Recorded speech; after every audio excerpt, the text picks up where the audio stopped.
As always, this detailed review is brought to you by BrainyBuyer.com. Shop smarter. Be a brainy buyer. So I'm looking at these two portable propane grills, the Weber Q1000 and the Napoleon TravelQ 285.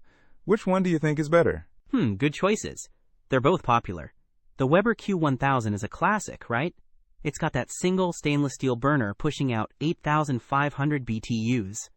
Yeah, and it heats up 189 square inches of cooking space. But the Napoleon TravelQ 285 has two burners totaling 12,000 BTUs. Plus, it has a bigger cooking area, 285 square inches. So it seems like the Napoleon might be more powerful, and you can cook more at once. True, the Napoleon has more oomph. But the Weber has porcelain-enameled cast iron grates, which are great for even heating and searing. And people rave about its consistent performance. What about the Napoleon?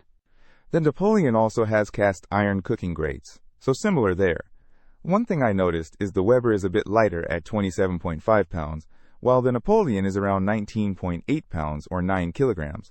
I know that doesn't sound right, but that's what the specs say. Portability-wise, the Napoleon might have a slight edge. That's a little odd, but okay. What about ignition? I hate grills that are hard to light. The Weber has a push-button ignition, which is pretty standard. I don't see the ignition type for the Napoleon, so I assume it's push-button as well. Okay, and fuel? Both use propane, but the Weber specifically mentions those disposable cylinders, though you can get an adapter for a larger tank. The Napoleon's description also mentions a hose for a larger tank. Right, and price-wise, they're pretty close. The Weber is around $229, while the Napoleon is about $224. So not a huge difference there. So basically, the Napoleon gives you more cooking space and heat. But the Weber is a bit of a classic with a solid reputation. It really depends on what you value more. Raw power and space, or proven reliability and maybe slightly easier cleaning because of the simple design. Good point. I think I'm leaning towards the Napoleon, though.